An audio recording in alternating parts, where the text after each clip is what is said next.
दोस्तों, दुनिया में बीजेपी इकलौती ऐसी पार्टी होगी चुनावों में जीतने के बाद अपने ही वोटरों का हाथ काटने पर उतारू है, या ऐसे कहें कि जो उनके वोटर्स हैं उनका और उनकी आने वाली जनरेशन्स का भविष्य जो है वो काले कुएं में धकेलने का प्रयास किया जा रहा है, काले कानून को लाकर। आप सभी को शायद याद होगा कि बीजेपी ने बहुत हल्ला मचाया था, बहुत सारी डिबेट्स में आपने सुना होगा कि कांग्रेस एक ऐसा कानून लेके आने वाली थी जो अगर हिंदू और मुसलमान के बीच में अगर कभी कोई विवाद होता है तो उसमें मुजरिम जो है, दोषी बिना किसी जांच के हिंदू को पाया जाएगा। अब मेरा सवाल बीजेपी से ये है कि आप कौन सा कानून लेके आए हैं, ये वो तो गनीमत है जो कोर्ट ने इस पर रोक लगा दी। चुनावों से पहले माननीय प्रधानमंत्री जी और कांग्रेस के कुंवर साहब राहुल गांधी जी दोनों अपने आप को बहुत बड़ा हिंदू, बहुत बड़ा ब्राह्मण दोनों सिद्ध करने में लगे हुए थे। जब ये कानून पास हुआ तो ऐसा तो नहीं कि जब बन रहा होगा या पास हुआ होगा किसी को नहीं मालूम होगा, राहुल गांधी जी को नहीं मालूम पड़ा होगा।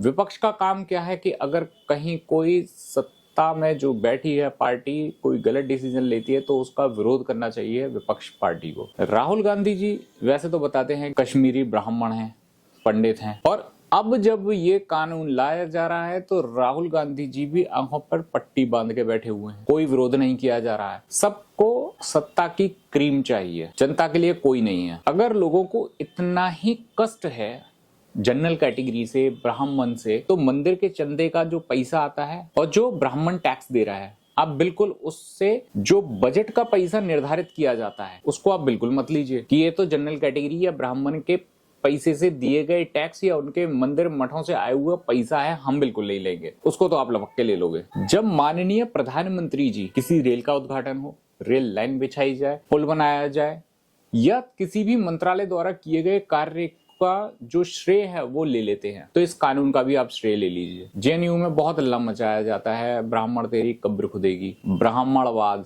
ब्राह्मण। खुले आम पत्रकारों से पूछा जाता है उनकी जाति सूचक शब्दों का इस्तेमाल किया जाता है। अब ये जाति सूचक शब्द नहीं है, इन पर कोई कार्रवाई नहीं होनी चाहिए। एक तरीके से ब्राह्मणों को, जनरल कैटेगरी को थ्रेट दिया जाता है। खुलेआम एक व्यक्ति एक पत्रकार से पूछता है कि आपकी जाति क्या है, वो बताता है बनिया हूं, तो वो व्यक्ति पलट के ये कहता है बढ़िया हुआ बच गए, तुम बनिया हो, ब्राह्मण होते तो यही मारता मैं तुमको।